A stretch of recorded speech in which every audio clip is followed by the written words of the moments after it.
October 31 ಇವತ್ತು, ನಾಳೆಯಿಂದ November ಕ್ರಾಂತಿ, ಡಿಸೆಂಬರ್ ಕ್ರಾಂತಿ ಏನೇನು ಹೇಳ್ತಾ ಇದ್ರಲ್ಲ, ಆ ಚರ್ಚೆಗಳು ಜೋರಾಗುವಂಥ ದಿನ ಬಂತು. ಇವತ್ತೇ ಒಂದು ಪತ್ರಿಕೆಯಲ್ಲಿ ಒಂದು ಸುದ್ದಿ ಪ್ರಕಟ ಆಗಿಬಿಟ್ಟಿದೆ.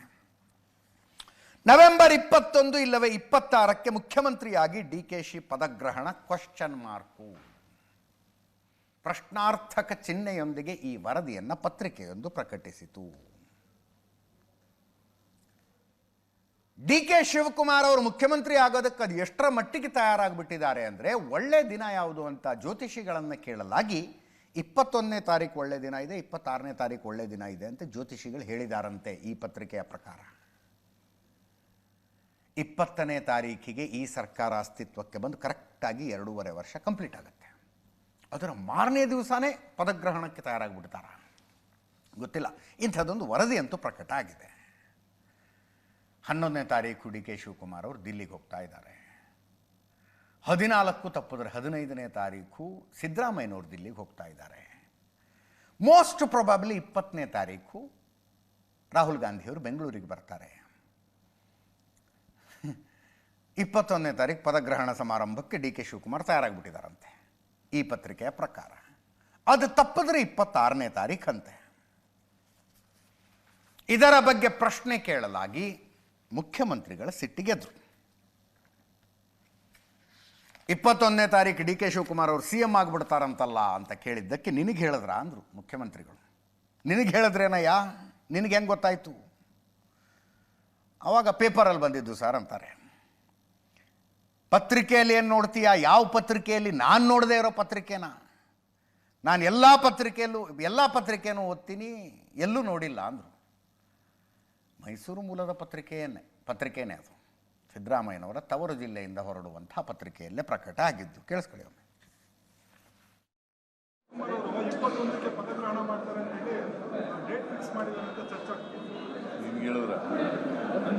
ನಿನ್ಗೆ ಹೇಳಿದ್ರೇನೆ, ನಿನ್ಗೆ ಹೆಂಗೆ ಗೊತ್ತಾಯ್ತು? ಅಲ್ಲ, ನಿನ್ಗೆ ಹೆಂಗೆ ಗೊತ್ತಾಯ್ತು? ಪತ್ರಿಕೆಯಲ್ಲಿ ಏನು ನೋಡ್ತೀಯ? ಎಲ್ಲಿ, ಯಾವ ಪತ್ರಿಕೆಯಲ್ಲಿ? ಯಾವ ಪತ್ರಿಕೆಪ್ಪ? ನಾನು ನೋಡ್ದಿರೋ ಪತ್ರಿಕೆ ನಾನು ಎಲ್ಲ ಪತ್ರಿಕೆನೂ ಓದ್ತೀನಿ, ಎಲ್ಲೂ ನೋಡಿಲ್ಲ. ಮೈಸೂರು ಪ್ರೀತ ಶಿವಕುಮಾರ್ ಅವರು 21ಕ್ಕೆ ಪದಗ್ರಹಣ ಮಾಡ್ತಾರೆ ಅಂತ ಹೇಳಿ ಡೇಟ್ ಫಿಕ್ಸ್ ಮಾಡಿದ್ದಾರೆ ಅಂತ ಚರ್ಚೆ ಆಗ್ತಿದೆ. ನಿನ್ಗೆ ಹೇಳಿದ್ರೇನೆ, ನಿನ್ಗೆ ಹೆಂಗೆ ಗೊತ್ತಾಯ್ತು? ಅಲ್ಲ, ನಿನ್ಗೆ ಹೆಂಗೆ ಗೊತ್ತಾಯ್ತು? ಪತ್ರಿಕೆಯಲ್ಲಿ ಏನು ನೋಡ್ತೀಯ? ಎಲ್ಲಿ, ಯಾವ ಪತ್ರಿಕೆಯಲ್ಲಿ?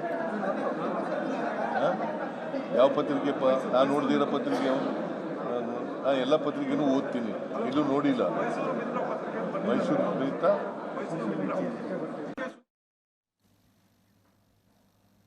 ಇದು ಒಂದು ಕಡೆ ಆಯಿತು.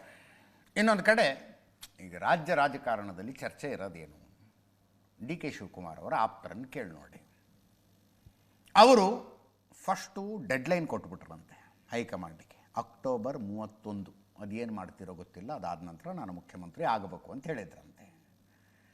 ಆಮೇಲೆ ಬಿಹಾರ ಎಲೆಕ್ಷನ್ ಡೇಟ್ ಅನೌನ್ಸ್ ಆಯಿತು. ಏನು ಸುಮ್ಮನೆ ರೀ DK ಶಿವಕುಮಾರ್ ಅವರೇ, ಅದು 14ನೇ ತಾರೀಕು ರಿಸಲ್ಟ್ ರೀ, ನವೆಂಬರ್ 14ನೇ ತಾರೀಕು. ಅಲ್ಲಿ ತನಕ ಇದನ್ನೆಲ್ಲ ಮಾಡೋಕ್ಕಾಗಲ್ಲ, ಅಲ್ಲಿ ತನಕ ಚರ್ಚೆನೇ ಬೇಡ ಅಂದ್ಬಿಟ್ರಂತೆ.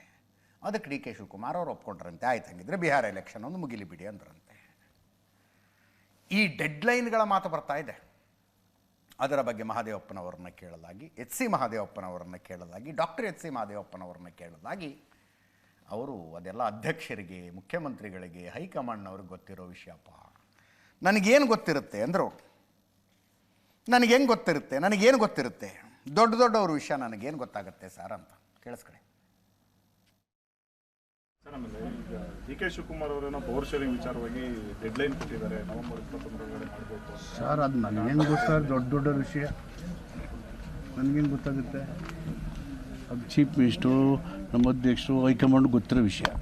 ಸರ್, ಆಮೇಲೆ ಈಗ DK ಶಿವಕುಮಾರ್ ಅವರೇನೋ ಪವರ್ ಶೇರಿಂಗ್ ವಿಚಾರವಾಗಿ ಡೆಡ್ಲೈನ್ ಕೊಟ್ಟಿದ್ದಾರೆ, ನವೆಂಬರ್ 21 ಮಾಡಬೇಕು ಸರ್. ಅದು ನನಗೇನು ಗೊತ್ತಾರೆ? ದೊಡ್ಡ ವಿಷಯ ನನಗೇನು ಗೊತ್ತಾಗುತ್ತೆ?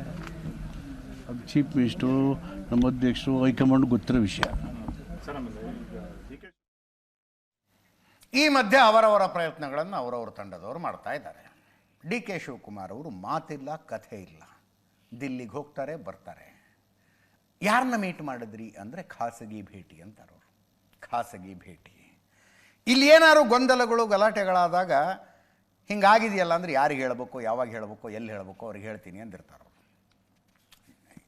ನಾನು ಇಂಟ್ರಡಕ್ಷನಲ್ಲಿ ಹೇಳಿಲ್ವಾ, ಒಂದು ಗೇಮ್ನಲ್ಲಿ, ಅದು ಪಾಲಿಟಿಕ್ಸ್ ಆಗಿರಲಿ, ಮೈದಾನದಲ್ಲಿ ಆಡುವ ಆಟ ಆಗಿರಲಿ, ನಮ್ಮ ಸ್ಟ್ರೆಂಗ್ತು ಇನ್ನೊಬ್ಬರ ವೀಕ್ನೆಸ್ಸು, ಅಷ್ಟರ ಮೇಲೆ ಆಟ ಆಡೋದೆಲ್ಲರೂ. ಇಲ್ಲಿ ಸಿದ್ದರಾಮಯ್ಯನವ್ರಿಗೊಂದು ಸ್ಟ್ರೆಂಗ್ತ್ ಇದೆ, ಡಿ ಕೆ ಶಿವಕುಮಾರ್ ಅವ್ರಿಗೊಂದು ಸ್ಟ್ರೆಂಗ್ತ್ ಇದೆ. ಸಿದ್ದರಾಮಯ್ಯನವರ ಸ್ಟ್ರೆಂಗ್ತ್ ಏನು? ಶಾಸಕರ ಬೆಂಬಲ.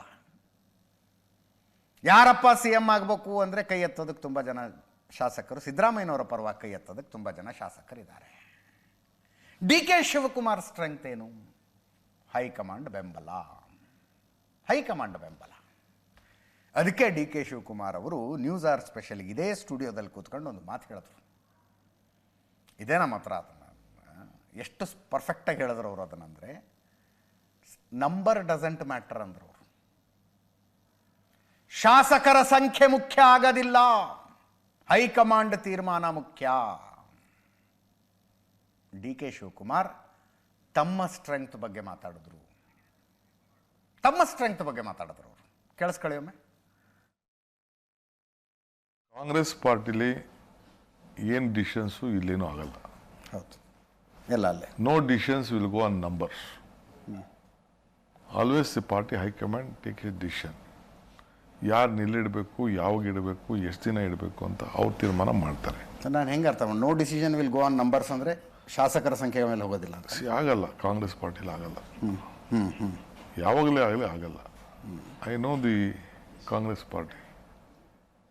ಸೊ ಅವರು ಯಾವಾಗ ಬೇಕಾದ್ರೂ, ನನಗೆ ಸಿದ್ದರಾಮಯ್ಯನವರು ನಾವಿಬ್ಬರೂ ಹೇಳಿದ್ದೀವಿ, ಅವರು ಹೇಳವ್ರೆ, ನಾನು ಹೇಳಿದ್ದೀನಿ, whatever the high command takes will follow it ಅಂತ, will stand by it, that's all. ನಮ್ಮಿಬ್ಬರೂ ಕುಂಡಿಸ್ಬಿಟ್ಟು ಹೇಳಿದ್ರು. ಕಾಂಗ್ರೆಸ್ ಪಾರ್ಟಿಲಿ ಅಂತಾರೆ ಡಿ ಕೆ ಶಿವಕುಮಾರ್. ಕಾಂಗ್ರೆಸ್ ಪಾರ್ಟಿಲಿ ಒಂದೇನು, ಬಿ ಜೆ ಪಿಲೂ ಆಗಲ್ಲ. ಶಾಸಕರ ಸಂಖ್ಯೆಯೇ ಮುಖ್ಯ ಅನ್ನೋದಾದರೆ ಯಡಿಯೂರಪ್ಪನವ್ರನ್ನ ಕೆಳಗಿಳಿಸಿ ಬೊಮ್ಮಾಯಿ ಅವ್ರನ್ನ ಮುಖ್ಯಮಂತ್ರಿ ಮಾಡೋಕ್ಕಾಗ್ತಿತ್ತ? ಬಿ ಜೆ ಪಿಲೂ ಆಗಲ್ಲ, ಕಾಂಗ್ರೆಸ್ನಲ್ಲೂ ಆಗಲ್ಲ. ದಿಲ್ಲಿ ಏನು ಹೇಳುತ್ತೋ ಹಾಗೆ ಆಗದು. ಈಗ ಡಿ ಕೆ ಶಿವಕುಮಾರ್ ಅವರು ನಂಬರ್ ಡಸಂಟ್ ಮ್ಯಾಟರ್ ಅಂತಾರೆ. ಶಾಸಕರ ಅಭಿಪ್ರಾಯ ಮ್ಯಾಟರ್ ಆಗೋದಿಲ್ಲ, ಹೈಕಮಾಂಡ್ ಅಭಿಪ್ರಾಯವೇ ಅಂತಿಮ ಅಂತಾರೆ. ಅದಕ್ಕೆ ಕೌಂಟರ್ ಕೊಡಬೇಕಲ್ಲ. ಅದಕ್ಕೆ ಸಿದ್ದರಾಮಯ್ಯನವರ ಬಣದವರು ಶಾಸಕರ ಬೆಂಬಲ, ಶಾಸಕಾಂಗ ಪಕ್ಷದ ಸಭೆ ಕರೀರಿ ಅಂತಾರೆ. ಕೆ ಎನ್ ರಾಜಣ್ಣ ಅವರು ಅದನ್ನು ಹಸಿ ಗೋಡೆಗೆ ಹರಳು ಹೊಡೆದಷ್ಟು ಸ್ಪಷ್ಟವಾಗಿ ಹೇಳಿದ್ರು. ಹಸಿ ಗೋಡೆಗೆ ಹರಳು ಹೊಡೆದಂಗೆ. ಏನಂತ? 2023ರಲ್ಲಿ ಸಿದ್ದರಾಮಯ್ಯನವ್ರನ್ನ ಸುಮ್ಮನೆ ಸಿ ಎಂ ಮಾಡಿಲ್ಲ, ಶಾಸಕರ ಹತ್ರ ಚೀಟಿಲಿ ಹೆಸರು ಬರೆಸ್ಕೊಂಡ್ರು, ಆ ನಂತರವೇ ಹೈಕಮಾಂಡ್ ನಿರ್ಧಾರ ತಗೊಂಡ್ತು ಅಂತ ಕೆ ಎನ್ ರಾಜಣ್ಣನವರು ಹೇಳೋದ್ರಲ್ಲಿ ಅದು ನಿಜ ಕೂಡ. ಅದು ಶಾಸಕರ ಪೈಕಿ ಬಹುತೇಕರ ಬೆಂಬಲ ಸಿದ್ದರಾಮಯ್ಯನವರು ಸಿ ಎಂ ಆಗಲಿ ಅಂತಾನೆ ಇದ್ದದ್ದು. ಅದರ ಆಧಾರದ ಮೇಲೆ ಹೈಕಮಾಂಡ್ ತೀರ್ಮಾನ ತಗೊಂಡಿತು. ಇನ್ನೂ ಒಂದು ಹೆಜ್ಜೆ ಮುಂದೆ ಹೋಗಿ 1972 ಕಥೆನೂ ಹೇಳಿದ್ರು ರಾಜಣ್ಣ ಅವರು. 1972ರಲ್ಲಿ ದೇವರಾಜ ಅರಸು ಅವರು ಮುಖ್ಯಮಂತ್ರಿ ಆದರೂ ಅವರು MLA ಕೂಡ ಆಗಿರಲಿಲ್ಲ. ವೀಕ್ಷಕರು ಬೆಂಗಳೂರಿಗೆ ಬಂದಾಗ ಶಾಸಕರ ಅಭಿಪ್ರಾಯ ತಗೊಂಡ್ರೆ ಶಾಸಕರ ಅಭಿಪ್ರಾಯ ಇತ್ತು ದೇವರಾಜ ಅರಸು ಸಿ ಎಂ ಆಗಬೇಕು ಅಂತ. ಆವಾಗ ಬಾಂಗ್ಲಾದೇಶ ಪ್ರವಾಸದಲ್ಲಿದ್ದರು ಇಂದಿರಾ ಗಾಂಧಿಯವರು. ಅವ್ರಿಗೆ ಕಮ್ಯುನಿಕೇಟ್ ಆಯ್ತದು, ಶಾಸಕರೆಲ್ಲ ದೇವರಾಜ ಅರಸು ಅವ್ರ ಹೆಸರು ಹೇಳ್ತಿದ್ದಾರೆ, ಏನು ಮಾಡೋದು ಅಂತ. ಇಂದಿರಾ ಗಾಂಧಿಯವರು ಹೇಳಿದ್ರಂತೆ, ಆಯಿತು ದೇವರಾಜ ಅರಸು ಅವ್ರನ್ನೇ ಸಿ ಎಂ ಮಾಡಿಬಿಡಿ ಅಂದ್ರಂತೆ. ಹಂಗಾಗದೆ ಹೋದ್ರೆ ಏನಾಗುತ್ತೆ ಅನ್ನೋದನ್ನು ಹೇಳಿದ್ರು ಕೆ ಎನ್ ರಾಜಣ್ಣ ಅವರು. ವೀರಪ್ಪ ಮೊಯ್ಲಿ ಅವರು ಮುಖ್ಯಮಂತ್ರಿ ಆಗುವಾಗ ಶಾಸಕರ ಅಭಿಪ್ರಾಯ SM ಕೃಷ್ಣ ಸಿ ಎಂ ಆಗಲಿ ಅಂತಿತ್ತು. ಹೈಕಮಾಂಡ್ ಕೇಳಲಿಲ್ಲ ಮಾತನ್ನ, ವೀರಪ್ಪ ಮೊಯ್ಲಿ ಅವ್ರನ್ನ ಸಿ ಎಂ ಮಾಡಿಬಿಡ್ತು. ಹಾಗೆ ಹೈಕಮಾಂಡ್ ಚಾಯ್ಸ್ ಮೂಲಕ ಸಿ ಎಂ ಆದ ವೀರಪ್ಪ ಮೊಯ್ಲಿ ಅವರು ಒಂದೇ ಒಂದು ಶಾಸಕಾಂಗ ಪಕ್ಷದ ಸಭೆನೂ ಮಾಡೋದಕ್ಕಾಗಲಿಲ್ಲ. ಕೆ ಎನ್ ರಾಜಣ್ಣ ಅವ್ರು ಹೇಳ್ತಾ ಇರೋದು. ಇದರ ಅರ್ಥ ಏನು, ತಾತ್ಪರ್ಯ ಏನಿದು ಹೇಳ್ತೀನಿ, ಕೇಳಿಸ್ಕೊಳ್ಳಿ ಒಂದ್ಸಲ. ಬಿಟ್ಟು ಡೆಲ್ಲಿಯವರೆಲ್ಲ ಬಂದ್ರಪ್ಪ, ಬಂದವರೇನು ಹೈಕಮಾಂಡ್ ಹೇಳಿ ಕಳಿಸೋರೆ, ಸಿದ್ದರಾಮಯ್ಯ ಚೀಫ್ ಮಿನಿಸ್ಟರ್ ಮಾಡಿ ಅಂತ ಹೇಳಲಿಲ್ಲ.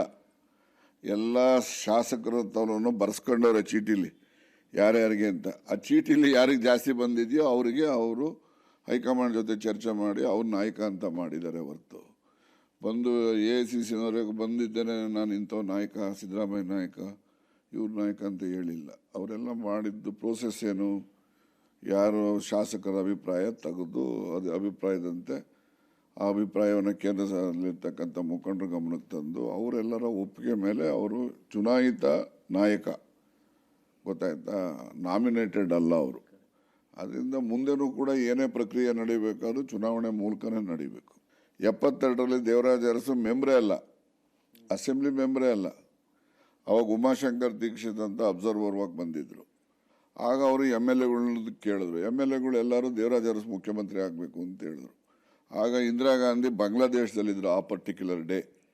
ಇವರು ಇಂದಿರಾ ಗಾಂಧಿಗೆ ಸಂಪರ್ಕ ಮಾಡಿ ಈ ಥರ MLAಗಳು ಹಿಂಗೆ ಹೇಳ್ತಾ ಇದ್ದಾರೆ ಅಂದಮೇಲೆ ಆಯಿತು ಅವ್ರನ್ನೇ ಮಾಡಿ ಅಂತೇಳಿ ದೇವರಾಜ ಅರಸು ಮಾಡಿದ್ರು. ಇವ್ರು ಸದಸ್ಯರೇ ಇರಲಿಲ್ಲ, ಇವ್ರು ಆಗಲಿಲ್ವಾ? ಅಂದರೆ ಆಗಿದ್ದು ಹೆಂಗಾದ್ರು ಅವರು MLAಗಳು ಹೇಳಿದ್ರಿಂದ ಆದರು. ವೀರಪ್ಪ ಮೊಯ್ಲಿ ಅವರು ಮುಖ್ಯಮಂತ್ರಿ ಆದ್ರಲ್ಲ, ಅವತ್ತು ಕೂಡ ಶಾಸಕರುಗಳು ಅಭಿಪ್ರಾಯ ತಗೊಂಡ್ರು. ಆಗ ತಗೊಂಡಾಗ SM ಕೃಷ್ಣ ಅವ್ರಿಗಿತ್ತು ಮೆಜಾರಿಟಿ.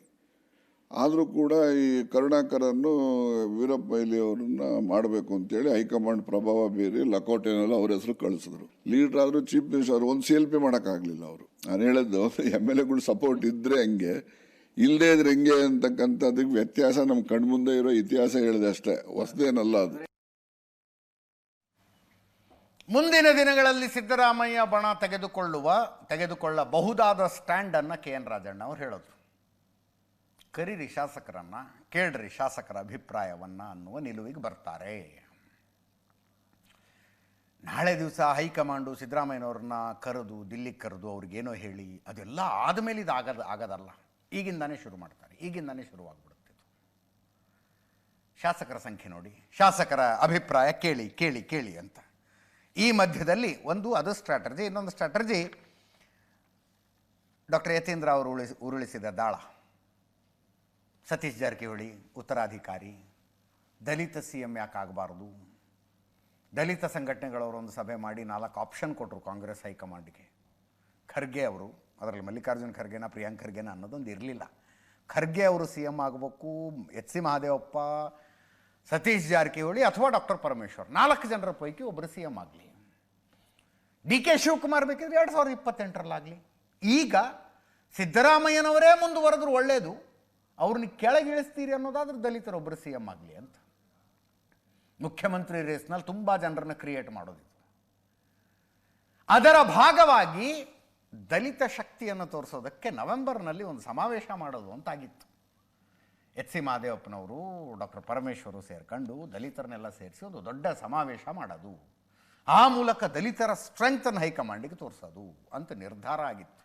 ಈಗ ದಿಲ್ಲಿಯಿಂದ ಮೆಸೇಜ್ ಬಂದಿದೆ, ಈಗ ಬೇಡ ಸುಮ್ಮನಿರಿ ಅಂತ. ಈ ರೀತಿ ಇವ್ರು ಏನೋ ಮಾಡೋದಕ್ಕೆ ಹೊರಡೋದು, ಈಗ ಮಾಡಬೇಡಿ ಅನ್ನೋ ಮೆಸೇಜ್ ಬರೋದು ಮೊದಲನೇ ಸಲ ಅಲ್ಲ. ಮೊದಲು ಸಿದ್ದರಾಮಯ್ಯ ಸ್ವಾಭಿಮಾನಿ ಸಮಾವೇಶ ಮಾಡ್ತೀವಿ ಅಂತ ಹೊರಟರು. ದಿಲ್ಲಿಯಿಂದ ಮೆಸೇಜ್ ಬಂತು, ಇಲ್ಲ ಅದನ್ನ ಕಾಂಗ್ರೆಸ್ ಸಮಾವೇಶ ಮಾಡಿ ಅಂತ. ಆ ನಂತರ ದಲಿತ ಶಾಸಕರು ದಲಿತ ಸಚಿವರೆಲ್ಲ ಸೇರ್ಕೊಂಡು ಒಂದು ಡಿನ್ನರ್ ಮೀಟಿಂಗ್ ಮಾಡಬೇಕು ಅಂತ. ಡಾಕ್ಟರ್ ಪರಮೇಶ್ವರ ಊಟಕ್ಕೆ ಸೇರೋಣ ಎಲ್ಲರೂ ಏಟ್ರಿಯಾ ಹೋಟೆಲಲ್ಲಿ ಅಂದರು. ಎಲ್ರಿಗೂ ಕಾಲ್ ಹೋಗಿತ್ತು, ಮೆಸೇಜ್ ಹೋಗಿತ್ತು, ಏಟ್ರಿಯಾ ಹೋಟೆಲ್ಗೆ ಊಟಕ್ಕೆ ಬರಬೇಕು ಅಂತ. ಆ ನಂತರ ರಣದೀಪ್ ಸಿಂಗ್ ಸುರ್ಜೇವಾಲಾ ಫೋನ್ ಮಾಡಿ ಹೇಳಿದರು, ಮಾಡಬೇಡಿ ಈಗ ಅದನ್ನು ಅಂತ. ಡಾಕ್ಟರ್ ಪರಮೇಶ್ವರು ಪತ್ರ ಬರೆದು ಹೇಳಿದ್ರು ಎಲ್ರಿಗೂ, ನಾವೆಲ್ಲ ರೆಡಿ ಆಗಿಬಿಟ್ಟಿದ್ವಿ ಏಟ್ರಿಯಾ ಹೋಟೆಲ್ನಲ್ಲಿ ಡಿನ್ನರ್ ಮಾಡೋದಕ್ಕೆ, ಬಟ್ ರಣದೀಪ್ ಸಿಂಗ್ ಸುರ್ಜೇವಾಲಾ ಫೋನ್ ಮಾಡಿ ಬೇಡ ಅಂತಿದ್ದಾರೆ ಈಗ, ಆದ್ದರಿಂದ ನಾವು ಊಟ ಕ್ಯಾನ್ಸಲ್ ಮಾಡಿದ್ದೀವಿ ಅಂತ. ಈಗ ದಲಿತ ಸಮಾವೇಶ, ಈಗ ಬೇಡ ಸುಮ್ಮನಿರಿ ಅಂತಿದ್ದಾರೆ. DK ಶಿವಕುಮಾರ್ ಅವರ ದಿಲ್ಲಿ ಕಾಂಟ್ಯಾಕ್ಟ್ಗಳು ಹೆಂಗಿದ್ದಾವೆ, ದಿಲ್ಲಿ ರಿಲೇಷನ್ಶಿಪ್ಗಳು ಹೆಂಗಿದ್ದಾವೆ ಅನ್ನೋದಕ್ಕೆ ಇದು ಎಕ್ಸಾಂಪಲ್.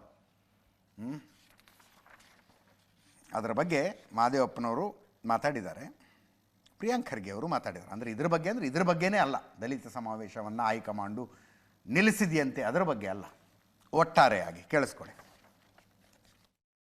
ಇಷ್ಟು ನಮ್ಮ ಅಧ್ಯಕ್ಷರು ಹೈಕಮಾಂಡ್ ಗೊತ್ತಿರೋ ವಿಷಯ. ಹೋರಾಟ ಅಂತೂ ಇದ್ದೇ ಇರ್ತದೆ, ಅದು ನಿರ್ಣಯ ಆಗೋದು ಹೈಕಮಾಂಡ್ ಹಂತದಲ್ಲಿ. May be watching and waiting for appropriate time. ಅದು ತಾಯಿಗೆ ಗೊತ್ತಾಗಬೇಕಲ್ಲ, ತಾಯಿ ಕರುಣೆ ಇರೋದ್ರಿಂದ ಎಲ್ಲ ನಡ್ಕೊಂಡು ಹೋಗ್ತಾ ಇರೋದು. ಇದರ ಮಗು ಇಷ್ಟೊತ್ತಿಗೆ ಮಾಲ್ ನ್ಯೂಟ್ರಿಷನ್ ಸಿಂಡ್ರೋಮ್ ಕ್ವಾಸಿಯೋಸ್ಕರ್ ಅಂತಾರೆ, ಹಂಗೆ ಹೋಗ್ಬಿಡೋದು. ಆರೋಗ್ಯವಂತ ಮಗು ಇದೆ, ಟೈಮ್ ನೋಡಿ ಅಳುತ್ತೆ, ಇಲ್ಲಾಂದ್ರೆ ಇಲ್ಲ. ಆರೋಗ್ಯವಂತ ಮಗು ಅಂತೂ ಇದೆ, ಅಳೋ ಪರಿಸ್ಥಿತಿ ಇಲ್ಲ. ಅಳೋ ಪರಿಸ್ಥಿತಿ ಅಂತ ಏನಿಲ್ಲ, ಅದು ಹೋರಾಟ ಅಂತ ಮಾಡೋ ಪ್ರತಿಯೊಂದು ದಲಿತರ ಹಕ್ಕುಗಳಿಗೆ ಹೋರಾಟ ಅನಿವಾರ್ಯ. ದಲಿತರ ನೋವು ದಲಿತರಿಗೆ ಅರ್ಥ ಆಗೋದು, ಅಸ್ಪೃಶ್ಯರ ನೋವು ಸಂಕಟ ಅವ್ರಿಗೆ ಅರ್ಥ ಆಗೋದು, ಯಾರಿಗೂ ಅರ್ಥ ಆಗಲ್ಲ. ಹೀಗಾಗಿ ಹೋರಾಟ ನಿರಂತರ. ನವೆಂಬರ್ ಬರ್ತಾ ಇದೆ ಅಲ್ಲ, ಅಕ್ಟೋಬರ್ ಆದ್ಮೇಲೆ ನವೆಂಬರೇ ಬರುತ್ತೆ. ಕ್ರಾಂತಿ ಎಲ್ಲಿದೆ ನನಗೆ ಗೊತ್ತಿಲ್ಲ, ನೀವೇ ಹೇಳ್ತಾ ಇರೋದು. ಸಿದ್ದರಾಮಯ್ಯ ಸಾಹೇಬರು ಮುಂದೆ ಎಲೆಕ್ಷನ್ ನಿಲ್ತಾರೋ ಇಲ್ವೋ ಅದೆಲ್ಲ ಅವ್ರಿಗೆ ಬಿಟ್ಟಿರೋದಲ್ಲ. ಆಮೇಲೆ ಅವರು ಬಿಸೈಡ್ಸ್ ಬೀಯಿಂಗ್ ಎನ್ MLC, ಅವರು ಸಿದ್ದರಾಮಯ್ಯ ಅವ್ರ ಮಗನ ಕೂಡ ಹೌದು. ಅದೆಲ್ಲ ಅವ್ರವ್ರ ನಿರ್ಧಾರಗಳಲ್ಲ. ನೋಡಿ, ಎಲ್ಲ ಸಮಾಜದ ಮುಖಂಡರು ಕೂಡ ಅವ್ರವ್ರ ಸಮಾಜದವರು ಉನ್ನತ ಸ್ಥಾನಕ್ಕೆ ಹೋಗಬೇಕು ಅಂತಾರೆ. ನಾನು ಹೇಳ್ತಾ ಇದ್ದೀನಲ್ಲ, ಇವರೇ ಗೊತ್ತಿರೋದೇ 4-5 ಜನಕ್ಕೆ. ನೀವು ಆ 4-5 ಜನ ಬಿಟ್ಟು ಇನ್ನೆಲ್ಲರಿಗೂ ಕೇಳ್ತಾ ಇದ್ದೀನಿ. ಈ ಮಧ್ಯದಲ್ಲಿ ಜಮೀರ್ ಅಹಮದ್ ಖಾನ್ ಅವರು ಚಿತ್ರದುರ್ಗದಲ್ಲಿ ಇದ್ರು. ಇವತ್ತು ಏನೋ ಕಾರ್ಯಕ್ರಮಕ್ಕೆ ಹೋಗಿದ್ರು. ಅಲ್ಲಿ ಮದಕರಿ ನಾಯಕನ ಪುತ್ಥಳಿಗೆ, ಅಂಬೇಡ್ಕರ್ ಪುತ್ಥಳಿಗೆ ಮಾಲಾರ್ಪಣೆ ಮಾಡ್ತಾ ಇದ್ರು. ಪಕ್ಕದಲ್ಲಿದ್ದಂಥ ಒಬ್ಬ ಹುಡುಗ ಮುಂದಿನ ಉಪಮುಖ್ಯಮಂತ್ರಿ ಜಮೀರ್ ಅಹಮದ್ ಖಾನ್ರಿಗೆ ಜಯವಾಗಲಿ ಅಂದ್ಬಿಟ್ಟ.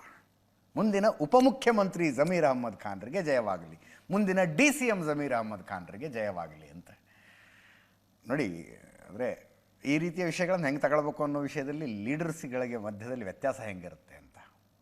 KH ಮುನಿಯಪ್ಪನವ್ರು ಎಲ್ಲ ಹೋಗಿದ್ರು. ಮುಂದಿನ ದಲಿತ CM KH ಮುನಿಯಪ್ಪನವ್ರಿಗೆ ಜಯವಾಗಲಿ ಅಂತ ಪಕ್ಕದಲ್ಲಿದ್ದವ್ರು ಯಾರೋ ಘೋಷಣೆ ಕೂಗಿದ್ರು. ಸುಮ್ಮನಿರಿ ಅಂತಿದ್ರು KH ಮುನಿಯಪ್ಪನವರು. ಜಮೀರ್ ಅಹಮದ್ ಖಾನ್ ಅವರು ಪಕ್ಕದಲ್ಲಿ ಆ ಘೋಷಣೆ ಕೂಗಿದವನ್ನ ಹಿಡ್ಕೊಂಡು ಮುತ್ತು ಕೊಟ್ಟುಬಿಟ್ರು. ಲಿಟ್ರಲಿ ಮುತ್ತು ಕೊಟ್ಟುಬಿಟ್ರು. ಅಂದರೆ ಏನು ಅದ್ಭುತವಾದ ಘೋಷಣೆ ಕೂಗಿದೆ ಕಣಯ್ಯ ನೀನು ಅನ್ನೋ ಥರ. ಕೇಳಿಸ್ಕೊಳ್ಳಿ ಒಮ್ಮೆ.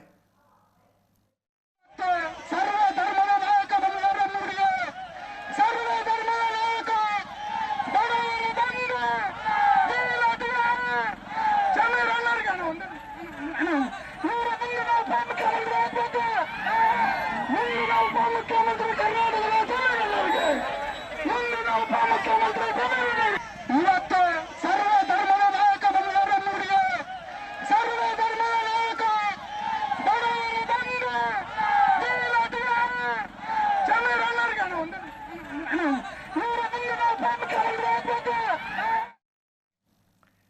ಅವರ ಬೆಂಬಲಿಗರ ಪ್ಲಕಾರ್ಡ್ನಲ್ಲೂ ಅದನ್ನೇ ಬರ್ಕೊಂಬಂದಿದ್ರು. ಮುಂದಿನ DCM ಜಮೀರ್ ಅಹಮದ್ ಖಾನ್ರಿಗೆ ಜಯವಾಗಲಿ, ಸುಸ್ವಾಗತ ಅಂತಲೇ ಬರ್ಕೊಂಡು ಬಂದಿದ್ರು ಅವರು.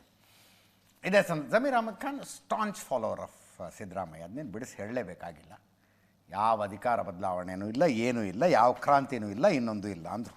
ಶಿವಾನಂದ ಪಾಟೀಲ್ರು ಮಾತಾಡಿದ್ದಾರೆ, ಕೇಳಿಸ್ಕೊಳ್ಳಿ.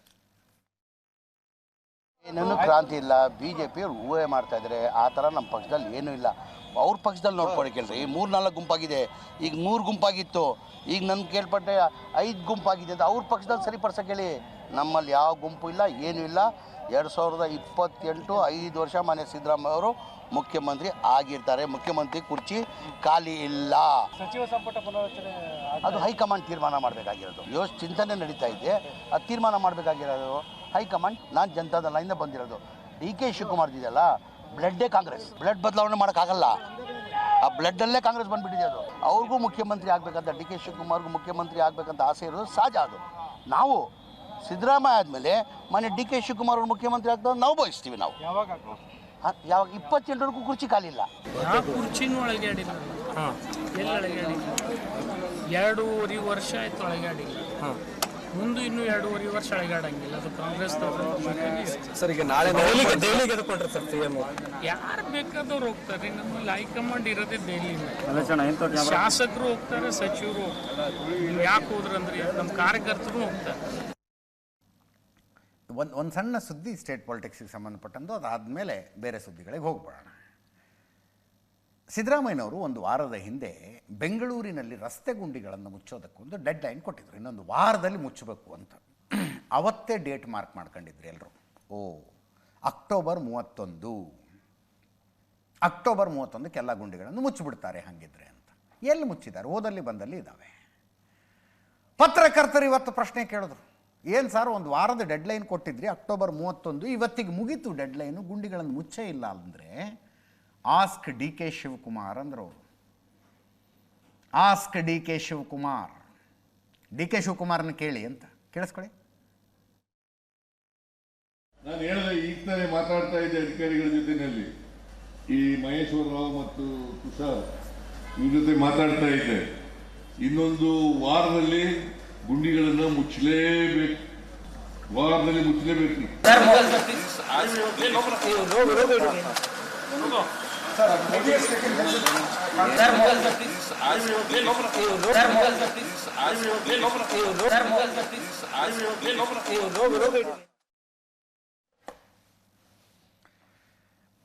ಅಧಿಕಾರಿಗಳಿಗೆ ಡೆಡ್ಲೈನ್ ಕೊಟ್ಟಿದ್ರು ಇವರು. ಅಧಿಕಾರಿಗಳದ್ದು ಎಕ್ಸ್ಪ್ಲನೇಷನ್ನು, ಮಳೆ ನಿಲ್ತಾನೆ ಇಲ್ಲ, ಇಂಥ ಟೈಮ್ನಲ್ಲಿ ಗುಂಡಿ ಹಾಕಿದ್ರೆ ಮತ್ತೆ ಕಿತ್ಕೊಂಡ್ಬಂದ್ಬಿಡುತ್ತೆ, ಹಬ್ಬ ಅಂತ ಕಾರ್ಮಿಕರೆಲ್ಲ ಊರಿಗೆ ಹೋಗ್ಬಿಟ್ಟಿದ್ದಾರೆ, ಕೆಲಸ ಮಾಡೋದಕ್ಕೆ ಜನ ಇಲ್ಲ, ಇತ್ಯಾದಿ ಇತ್ಯಾದಿ. ಅದನ್ನೇ ಮಾಧ್ಯಮಗಳ ಮುಂದೆ ಮುಖ್ಯಮಂತ್ರಿಗಳು ಹೇಳಿದ್ರು ಆಗ್ತಿತ್ತು. ಆಸ್ಕ್ ಡಿ ಕೆ ಶಿವಕುಮಾರ್ ಅಂದ್ಬಿಟ್ರು ಅವರು.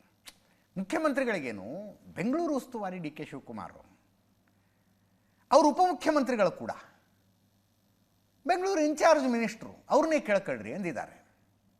ಹಂಗಂದಾಗ ಮತ್ತು ನೀವ್ಯಾಕೆ ನಗರ ಪ್ರದಕ್ಷಿಣೆಗೆ ಹೋದ್ರಿ, ನೀವ್ಯಾಕೆ ಅಧಿಕಾರಿಗಳನ್ನು ಬೈದ್ರಿ, ನೀವ್ಯಾಕೆ ಅಧಿಕಾರಿಗಳಿಗೆ ಡೆಡ್ಲೈನ್ ಕೊಟ್ರಿ ಅನ್ನೋ ಪ್ರಶ್ನೆಗಳೆಲ್ಲ ಬರಬಹುದು ಅಂದ್ಕೊಂಡ್ರೋ ಏನೋ.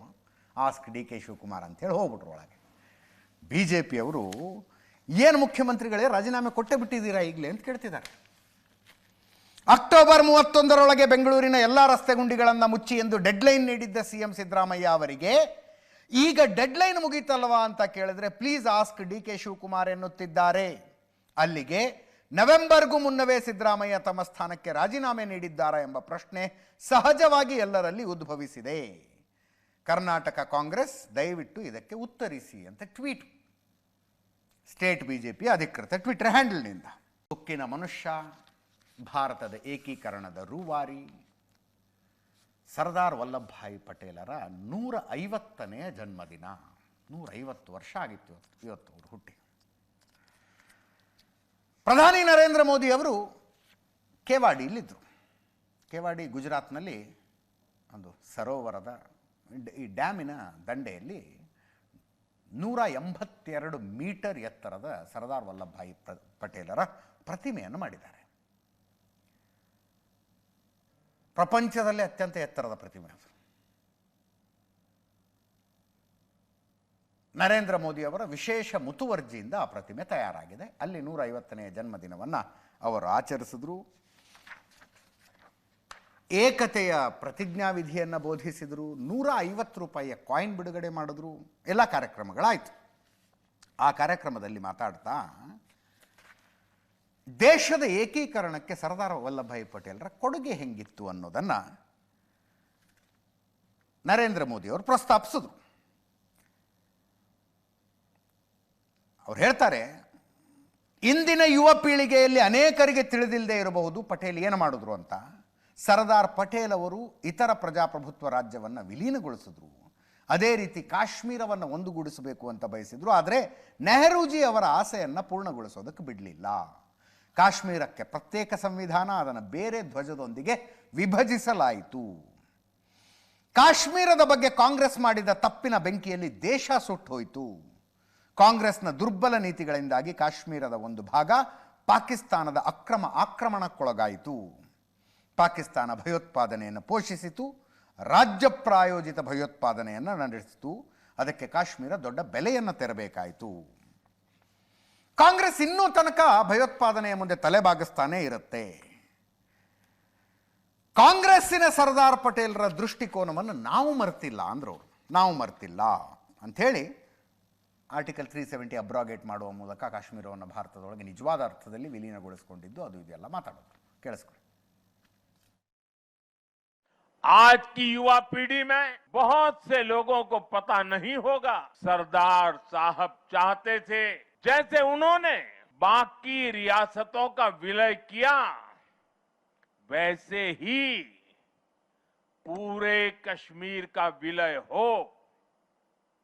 लेकिन नेहरू जी ने उनकी वो इच्छा पूरी नहीं होने दी. कश्मीर को अलग संविधान और अलग निशान से बांट दिया गया. साथियों, कश्मीर पर कांग्रेस ने जो गलती की थी उसकी आग में देश दशकों तक जलता रहा. कांग्रेस की लचर नीतियों के कारण कश्मीर का एक हिस्सा पाकिस्तान के अवैध कब्जे में चला गया. पाकिस्तान ने आतंकवाद को हवा दी. State sponsored terrorism. साथियों, कश्मीर और देश को इतनी बड़ी कीमत चुकानी पड़ी, लेकिन फिर भी कांग्रेस हमेशा आतंकवाद के आगे नतमस्तक रही। साथियों, कांग्रेस ने सरदार साहब के विजन को भुला दिया, लेकिन हम नहीं भूले।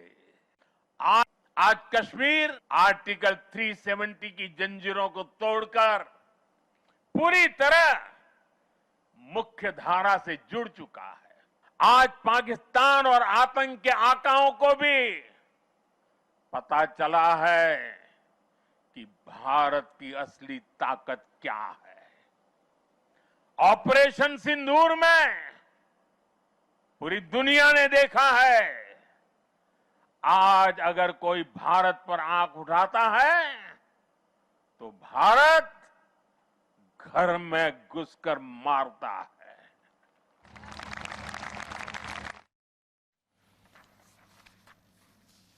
ಪಟೇಲ್ರ 150ನೇ ಜನ್ಮದಿನ 2014 ನರೇಂದ್ರ ಮೋದಿ ಅವರು ಪ್ರಧಾನಿಯಾದ ನಂತರ ಅದನ್ನು ಏಕತಾ ದಿನವನ್ನಾಗಿ ಆಚರಿಸಬೇಕು ಅಂತ ಮಾಡಿದ್ರು.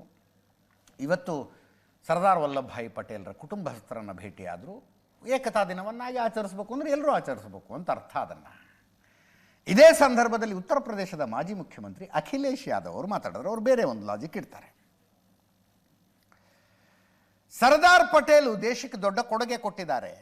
ದೇಶವನ್ನು ಒಗ್ಗೂಡಿಸಿದ್ರು, ಪ್ರಜಾಪ್ರಭುತ್ವವನ್ನು ರಾಜಪ್ರಭುತ್ವದ ರಾಜ್ಯಗಳನ್ನು ರದ್ದುಗೊಳಿಸಿದ್ರು, ರೈತರ ಪರವಾಗಿ ನಿಲ್ಲಬೇಕು ಅಂದರು. ಪಟೇಲರ ಕೊಡುಗೆ ಕೊಟ್ಟದ್ದನ್ನು ನಾವು ಯಾವತ್ತೂ ಮರೆಯೋದಕ್ಕಾಗೋದಿಲ್ಲ. ಭಾರತೀಯ ಜನತಾ ಪಕ್ಷ BJP ನೆನಪಿನಲ್ಲಿಟ್ಟುಕೊಳ್ಳಬೇಕಾದದ್ದು ತಮ್ಮ ಮಾತೃಪಕ್ಷವಾದ ಆ ಸಂಘಟನೆಯನ್ನು ಸರ್ದಾರ್ ಪಟೇಲ್ ನಿಷೇಧಿಸಿದ್ರು, RSS ನಿಷೇಧ ಮಾಡಿದ್ರು ಅವರು ಅಂತ. ಇವತ್ತು ಸರ್ದಾರ್ ಪಟೇಲ್ ಅವರ ಅವಶ್ಯಕತೆ ಇದೆ. ಅಂದರೆ ಇವತ್ತು ಈಗ ನಿಷೇಧ ಆಗ್ಬೇಕು RSS ಅಂತ. ದೇಶದಲ್ಲಿ ಈ ಸಿದ್ಧಾಂತವನ್ನು ಮತ್ತೆ ನಿಷೇಧಿಸಬೇಕು ಅಂದರು. ಅಖಿಲೇಶ್ ಯಾದವ್ ಅವರು ಹಿಂಗೆ ಹೇಳ್ತಾರೆ, ನೀವೇನಂತೀರಿ ಅನ್ನುವ ಪ್ರಶ್ನೆಯನ್ನು ಪತ್ರಕರ್ತರು ಮಲ್ಲಿಕಾರ್ಜುನ ಖರ್ಗೆ ಅವ್ರಿಗೆ ಕೇಳಿದ್ರು. ಮಲ್ಲಿಕಾರ್ಜುನ ಖರ್ಗೆ ಅವರು ಸಹಜವಾಗಿ ಕರೆಕ್ಟ್ ಅಖಿಲೇಶ್ ಯಾದವ್ ಹೇಳಿದ್ದು ಅಂತ. ಒಂದು ಮೈತ್ರಿಕೂಟದ ಸದಸ್ಯರು, ಇನ್ನೊಂದು RSS ವಿರೋಧದ ವಿಷಯದಲ್ಲಿ ಒಂದೇ they are in same page. ಅವ್ರು ಹೇಳ್ತಾರೆ, ನರೇಂದ್ರ ಮೋದಿ ಅವರಿಗೆ ನಿಜವಾಗಿಯೂ ಸರ್ದಾರ್ ಪಟೇಲರ ಮೇಲೆ ಗೌರವ ಇದ್ದರೆ ಅವರೇ RSS ನಿಷೇಧ ಮಾಡಲಿ ಅಂತ ಮಲ್ಲಿಕಾರ್ಜುನ ಖರ್ಗೆ ಅವರು ಹೇಳೋದು. ಕೇಳಿಸ್ಕೊಳ್ಳಿ. सरदार पटेल जी का बहुत बड़ा योगदान रहा है. जिस तरह आज हम आचार्य नरेंद्र देव जी को याद कर रहे हैं, सरदार पटेल जी का भी बहुत बड़ा योगदान रहा है. जहां देश को एकजुट किया, रियासतों को खत्म किया, देश हमारा कैसे मजबूत दिखाई दिया और लोह पुरुष किसान के लिए खड़े रहना, इसीलिए सरदार पटेल की उपाधि मिलना, उनके योगदान को हम कभी भुला नहीं सकते. और आज ये कहना कि कल क्या हुआ था, तो याद रखना चाहिए भारतीय जनता पार्टी को कि उनकी पेरेंटल पार्टी जहां से वो BJP निकली है, उस संस्था को बैन किया था सरदार पटेल. और आज जरूरत वही है कि कोई सरदार पटेल बने इस देश में और इस विचारधारा पर फिर बैन लगे. सरदार पटेल. तो सर, आज अखिलेश यादव ने एक बड़ा बयान दिया है. उन्होंने कहा है कि सरदार पटेल ने उस विचारधारा पर प्रतिबंध लगाया जिससे BJP निकली, और आज फिर एक ऐसे लौह पुरुष की जरूरत है जो उस विचारधारा पर प्रतिबंध लगाए. इस पर आप क्या कहेंगे? क्या RSS पर प्रतिबंध लगाना चाहिए, लगाया जाना चाहिए एक बार फिर से? अब मेरा वैयक्तिक विचार है और मैं खुल के बोलूंगा, लगाना चाहिए. क्योंकि ये वल्लभ भाई पटेल जो चीजें हमारे सामने रखी है, अगर उसको मर्यादा प्रधानमंत्री देते हैं, शाह देते हैं, तो इसको होना चाहिए. क्योंकि आज देश में जो कुछ गड़बड़ियां हो रही है और देश में जो कुछ लॉ एंड ऑर्डर का प्रॉब्लम भी क्रिएट हो रहा है, ये सब BJP और RSS की वजह से. तो सर, ಪಟೇಲರಿದ್ದಾಗ ಪಟೇಲರು ಉಪಪ್ರಧಾನಿ ಮತ್ತು ಗೃಹ ಸಚಿವರು, ಈ ದೇಶದ ಗೃಹ ಸಚಿವರಾಗಿದ್ದ ಸಂದರ್ಭದಲ್ಲಿ RSS ನಿಷೇಧ ಮಾಡಿದರು. RSS ತನ್ನ ಇತಿಹಾಸದಲ್ಲಿ ಇನ್ನೂ ತನಕ 3 ಸಲ ನಿಷೇಧಕ್ಕೊಳಪಟ್ಟಿದೆ. ಮೊದಲನೆಯ ಸಲ ಮಹಾತ್ಮ ಗಾಂಧಿ ಕೊಲೆಯಾದಾಗ ಕೇಂದ್ರ ಗೃಹ ಸಚಿವರಾಗಿ ಸ್ವತಃ ಸರ್ದಾರ್ ವಲ್ಲಭಭಾಯಿ ಪಟೇಲರಿದ್ದರು, ನಿಷೇಧ ಮಾಡಿದ್ರು. ಆಮೇಲೆ ವಲ್ಲಭಭಾಯಿ ಪಟೇಲರ ಕಾಲದಲ್ಲಿ ಆ ನಿಷೇಧವನ್ನು ವಾಪಸ್ ತೆಗೆಯಲಾಯಿತು. ಪ್ರಧಾನಿಯಾಗಿ ಜವಾಹರ್ಲಾಲ್ ನೆಹರು ಇದ್ದರು. ಅಂದರೆ ಏಳು ಬೀಳುಗಳನ್ನು ಹೆಂಗೆ ಕಂಡಿದೆ ಅನ್ನೋದಕ್ಕೆ ಇದೊಂದು ಉದಾಹರಣೆ ಅಂತ. ಪಂಡಿತ್ ಜವಾಹರ್ಲಾಲ್ ನೆಹರು ಅವರಿಗೆ ಸರ್ದಾರ್ ವಲ್ಲಭಾಯಿ ಪಟೇಲ್ರೇ ಪತ್ರ ಬರೆದ್ರು, ಏನು ಕಾಣಿಸ್ತಾ ಇಲ್ಲ ಕೈವಾಡ ಇದರಲ್ಲಿ ಅಂತ. ಅದಾದ ಮೇಲೆ 1963 ಸುದ್ದಿ ನೋಡ್ತಾ ಇದ್ದೆ. 1962ರಲ್ಲಿ ಚೀನಾ ಭಾರತದ ಮೇಲೆ ಆಕ್ರಮಣ ಮಾಡಿತು. ಆ ಯುದ್ಧದಲ್ಲಿ ಭಾರತೀಯ ಸೇನೆಗೆ RSS ಕೊಟ್ಟಂತಹ ಸಹಕಾರವನ್ನು ಸ್ಮರಿಸ್ತಾ ಪಂಡಿತ್ ಜವಾಹರ್ಲಾಲ್ ನೆಹರು ಅವರು ರಿಪಬ್ಲಿಕ್ ಡೇ ಪರೇಡ್ನಲ್ಲಿ RSSಗೆ ಪಥಸಂಚಲನ ಮಾಡೋದಕ್ಕೆ ಅವಕಾಶ ಮಾಡಿಕೊಡ್ತಾರೆ, ಪಥಸಂಚಲನಕ್ಕೆ ಆಹ್ವಾನಿಸ್ತಾರೆ. ನೆಹರು ಅವರು ತೀರ್ಕೊಂಡ್ರು, ಲಾಲ್ ಬಹದ್ದೂರ್ ಶಾಸ್ತ್ರಿ ಅವರು ಪ್ರಧಾನಿಯಾದರು. 1965 ಭಾರತ್ ಪಾಕಿಸ್ತಾನ ಯುದ್ಧ. ಸರ್ವ ಪಕ್ಷಗಳ ಸಭೆಯನ್ನು ಕರೆದರೆ RSSಗೆ ವಿಶೇಷ ಆಹ್ವಾನವನ್ನು ಲಾಲ್ ಬಹದ್ದೂರ್ ಶಾಸ್ತ್ರಿ ಅವರು ಕೊಡ್ತಾರೆ ಆ ಸಭೆಯಲ್ಲಿ ಭಾಗಿಯಾಗುವುದಕ್ಕೆ. ಲಾಲ್ ಬಹದ್ದೂರ್ ಶಾಸ್ತ್ರಿ ಅವರ ನಂತರ ಇಂದಿರಾ ಗಾಂಧಿ ಪ್ರಧಾನಿ. ಎಮರ್ಜೆನ್ಸಿ ಹೇರಿದ್ರು. RSS ಎಮರ್ಜೆನ್ಸಿಯ ವಿರುದ್ಧ ಹೋರಾಟಕ್ಕೆ ನಿಂತ್ಕೊಳ್ತು. RSSನ ಪ್ರಚಾರಕರು ಕಾರ್ಯಕರ್ತರುಗಳು ಭೂಗತರಾಗಿ ಹೋರಾಟ ಮಾಡಿದ್ರು. ಆ ಸಂದರ್ಭದಲ್ಲಿ RSS ಬ್ಯಾನ್ ಮಾಡಿದ್ರು ಇಂದಿರಾ ಗಾಂಧಿ, ಸರ್ಕಾರದ ವಿರುದ್ಧ ಹೋರಾಡ್ತಾ ಇದ್ದ ಕಾರಣಕ್ಕೆ. ಆಮೇಲೆ ವಿವೇಕಾನಂದ ಸ್ಮಾರಕದ ಉದ್ಘಾಟನೆಗೆ RSSನವ್ರು ಕರೆದ್ರು, ಇಂದಿರಾ ಗಾಂಧಿ ಹೋದರು, ಉದ್ಘಾಟನೆ ಮಾಡಿದ್ರು. 1992 ಬಾಬರಿ ಮಸೀದಿ ಧ್ವಂಸ ಆದಾಗ RSS ಮತ್ತೊಮ್ಮೆ ಬ್ಯಾನ್ ಆಗಿತ್ತು. ಸೊ 3 ಸಲ ನಿಷೇಧಿತಗೊಂಡಿರುವಂಥ ಸಂಘಟನೆ ಈಗ ಅದನ್ನು ಮತ್ತೆ ನಿಷೇಧಿಸಬೇಕು, ಲಾ ಆ್ಯಂಡ್ ಆರ್ಡರ್ ಪ್ರಾಬ್ಲಮ್ ಆಗ್ತಾ ಇದೆ ಅಂತ ಮಲ್ಲಿಕಾರ್ಜುನ ಖರ್ಗೆ ಅವರ ಆಗ್ರಹ. ಅದೇ ಹೋರಾಟವನ್ನು ಪ್ರಿಯಾಂಕ ಖರ್ಗೆ ಅವರು ಕರ್ನಾಟಕದಲ್ಲೂ ಮಾಡ್ತಾ ಇದ್ದಾರೆ. ನಿಷೇಧ ಮಾಡಬೇಕು ಅಂತಲ್ಲ, ಅವರು ಸ್ಪಷ್ಟವಾಗಿ ಹೇಳ್ತಾರೆ, ನಿಷೇಧ ಮಾಡಬೇಕು ಅಂತ ನಾವೆಲ್ಲಿ ಹೇಳಿದ್ದೀವಿ ನಿಷೇಧ ಮಾಡಬೇಕು ಅಂತ. ಪ್ರಿಯಾಂಕ ಖರ್ಗೆ ಅವರೊಬ್ಬರೇ ಅಲ್ಲ, ಸಿದ್ದರಾಮಯ್ಯನವರ ಕ್ಯಾಬಿನೆಟ್ಟಿನ ಅನೇಕರು ಹೇಳಿದ್ದಾರೆ, ಸಿದ್ದರಾಮಯ್ಯನವರು ಹೇಳಿದ್ದಾರೆ ನಿಷೇಧ ಮಾಡಬೇಕಂತ ನಾವೆಲ್ಲ ಹೇಳ್ತಾ ಇದ್ದೀವಿ ಅಂತ. ಮಲ್ಲಿಕಾರ್ಜುನ ಖರ್ಗೆ ಅವರು ನಿಷೇಧಿಸಬೇಕು ಅಂತಲೇ ಹೇಳ್ತಾ ಇರೋದು. ಯಾವುದೇ ಒಂದು ಸಂಘಟನೆಯನ್ನು ದೇಶದಲ್ಲಿ ನಿಷೇಧಿಸುವ ಅಧಿಕಾರ ಯಾವ ರಾಜ್ಯ ಸರ್ಕಾರಗಳಿಗೂ ಇರೋದಿಲ್ಲ, ಅದನ್ನು ಕೇಂದ್ರ ಸರ್ಕಾರ ಮಾತ್ರ ಮಾಡಬಹುದು. ಆದರೆ ರಾಜ್ಯ ಸರ್ಕಾರಗಳು ತಮ್ಮ ನಿಲುವಿಗೆ ಬದ್ಧರಾಗಿದ್ದೇವೆ ಅನ್ನುವುದನ್ನು ದೇಶಕ್ಕೆ ತೋರಿಸುವುದಕ್ಕೆ ಇಂತಿಂಥ ಕಾರಣಕ್ಕಿಂಥ ಸಂಘಟನೆಯನ್ನು ನಿಷೇಧ ಮಾಡಿ ಅಂತ ಕೇಂದ್ರ ಸರ್ಕಾರಕ್ಕೆ ಶಿಫಾರಸುಗಳನ್ನು ಮಾಡಬಹುದು. ಆವಾಗ ಅದೊಂದು ಸೈದ್ಧಾಂತಿಕ ಹೋರಾಟ, ನಿಜವಾದ ಹೋರಾಟ ಅಂತ ಅನ್ನಿಸ್ಕೊಳ್ಳುತ್ತೆ. ಕರ್ನಾಟಕ ಸರ್ಕಾರ ಮಾಡಬಹುದು ಅದನ್ನು. ಇಂತಿಂಥ ಕಾರಣಗಳು, ಅದಕ್ಕೆ ಕಾರಣಗಳನ್ನು ಕೊಡಬೇಕಾಗತ್ತೆ. RSSನ ಕಾರ್ಯಕರ್ತರು ಇಂಥ ಭೂಗತ ಚಟುವಟಿಕೆಗಳಲ್ಲಿ ಕಾಣಿಸಿಕೊಂಡಿದ್ದಾರೆ, RSS ಇಂಥ ದೇಶ ವಿರೋಧಿ, ದೇಶದ ಸಾರ್ವಭೌಮತೆಗೆ ಧಕ್ಕೆ ತರುವಂಥ ಚಟುವಟಿಕೆಗಳಲ್ಲಿ ಕಾಣಿಸಿಕೊಂಡಿದೆ, ಇಂತಿಂಥ ಪ್ರಕರಣಗಳಲ್ಲಿ ಅವರು ಸಿಕ್ಕಾಕ್ಕೊಂಡಿದ್ದಾರೆ, ಈ ಕಾರಣಕ್ಕಾಗಿ ದೇಶದ ಸಂವಿಧಾನದ ವಿರುದ್ಧ ಅವರು ಕೆಲಸ ಮಾಡ್ತಾ ಇದ್ದಾರೆ, ಭಾರತದ ಸಾರ್ವಭೌಮತೆಯ ವಿರುದ್ಧ ಕೆಲಸ ಮಾಡ್ತಾ ಇದ್ದಾರೆ, ಭಾರತದ ಭದ್ರತೆಗೆ ಧಕ್ಕೆ ತರುವ ರೀತಿಯಲ್ಲಿ ಕೆಲಸ ಮಾಡ್ತಿದ್ದಾರೆ ಅಂತ ಡಾಸಿಯರ್ನ ತಯಾರು ಮಾಡಿ ಕೇಂದ್ರ ಸರ್ಕಾರಕ್ಕೆ ಕಳಿಸಬಹುದು. ಈಗ ಸಿಮಿ ನಿಷೇಧ ಆಗಿತ್ತಪ್ಪ ದೇಶದಲ್ಲಿ, ಅಂಥ ಡಾಸಿಯರ್ನ ಆಧಾರದ ಮೇಲಾಗಿದ್ದದು. ತನಿಖಾ ಸಂಸ್ಥೆಗಳು ಸಿಮಿ ವಿರುದ್ಧ ಸಾಕ್ಷ್ಯಗಳನ್ನು ಕಲೆ ಹಾಕಿ ಆಯಾ ರಾಜ್ಯ ಸರ್ಕಾರಗಳ ಮೂಲಕ ಕೇಂದ್ರ ಸರ್ಕಾರಕ್ಕೆ ಕೊಟ್ಟು ಕೇಂದ್ರ ಸರ್ಕಾರ ನಿಷೇಧ ಮಾಡಿತ್ತು. PFI ನಿಷೇಧ ಮಾಡ್ತು ಇದೇ ಕೇಂದ್ರ ಸರ್ಕಾರ, ಅದು ಅಷ್ಟೇ ಸೇಮ್ ಪ್ರಾಸೆಸ್. ಹಾಗೆ RSS ಇಂತಿಂಥ ಕಾರಣಕ್ಕೆ ನಿಷೇಧಿಸಬೇಕು ಅಂತ ಏನಾದರೂ ಸಾಕ್ಷ್ಯಗಳಿದ್ರೆ ರಾಜ್ಯ ಸರ್ಕಾರ ಕೊಟ್ಟರೆ ಕೇಂದ್ರ ಸರ್ಕಾರ ಸೇಮ್ ಐಡಿಯಾಲಜಿದಿದೆ, ಆದ್ದರಿಂದ ನಮ್ಮ ಮನವಿಯನ್ನು ಪುರಸ್ಕರಿಸ್ತಾ ಇಲ್ಲ ಅನ್ನುವ ವಾದವನ್ನು ಮಾಡಬಹುದು. ಹಾಗೆ ಮಾಡಿದಾಗ ಈ ಚರ್ಚೆಗೆ ಮತ್ತಷ್ಟು ತೂಕ ಬರುತ್ತೆ. ಬಿಹಾರ ವಿಧಾನಸಭಾ ಚುನಾವಣೆ ಪ್ರಚಾರ ಜೋರು ನಡೀತಾ ಇದೆ. ಚುನಾವಣಾ ಪ್ರಚಾರದಲ್ಲಿ ಯಾರು ಓದ್ತಾರೋ ಬಿಡ್ತಾರೋ ಪ್ರಣಾಳಿಕೆಯನ್ನಂತೂ ಬಿಡುಗಡೆ ಮಾಡ್ತಾರೆ.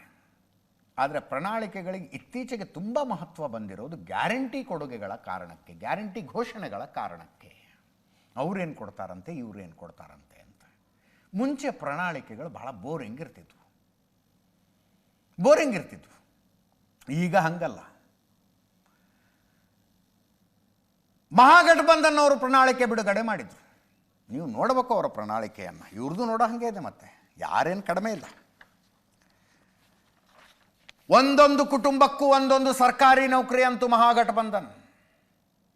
ಇವರು ಒಟ್ಟು 1 ಕೋಟಿ ಸರ್ಕಾರಿ ನೌಕರಿ 5 ವರ್ಷದಲ್ಲಿ ಕೊಡ್ತೀವಿ ಅಂತಿದ್ದಾರೆ. 1 ಕೋಟಿ ಸರ್ಕಾರಿ ನೌಕರಿ 5 ವರ್ಷದಲ್ಲಿ. ನೆನಪಿರಲಿ, ಕರ್ನಾಟಕದಲ್ಲಿ 7.5 ಲಕ್ಷ ಸರ್ಕಾರಿ ನೌಕರರಿದ್ದಾರೆ. 7.5 ಲಕ್ಷ ಸರ್ಕಾರ ನಡೀತಾ ಇದೆ. ವೇಕೆನ್ಸಿಗಳನ್ನು ಲೆಕ್ಕ ಹಾಕಿದ್ರೆ ಎಲ್ಲ ಸೇರಿಸಿ ಲೆಕ್ಕ ಹಾಕಿದ್ರು ಇನ್ನೂ 2.5 3.5 ಲಕ್ಷ ವೇಕೆನ್ಸಿ ಬರಬಹುದು. ಅಂದರೆ ಅಷ್ಟು ಜನರನ್ನು ರಿಕ್ರೂಟ್ ಮಾಡ್ಕೊಳ್ಳೋದಕ್ಕೆ ಅವಕಾಶ ಇದೆ. ಅಂದರೆ ಕರ್ನಾಟಕದಂಥ ರಾಜ್ಯಕ್ಕೆ ಎಷ್ಟು ರಾಜ್ಯ ಸರ್ಕಾರಿ ನೌಕರರು ಬೇಕು ಅಂದರೆ ಟೋಟಲ್ ಈಗಿರೋರು ರಿಕ್ರೂಟ್ ಮಾಡ್ಕೊಳ್ಳೋರು ಸೇರಿಸಿದ್ರೆ ಅಬ್ಬಬ್ಬ ಅಂದರೆ 11 ಲಕ್ಷ ಸರ್ಕಾರಿ ನೌಕರರಿಂದ ಕರ್ನಾಟಕ ರಾಜ್ಯದ ಗೌರ್ನಮೆಂಟ್ ಮಿಷನರಿ ನಡೆಯುತ್ತೆ.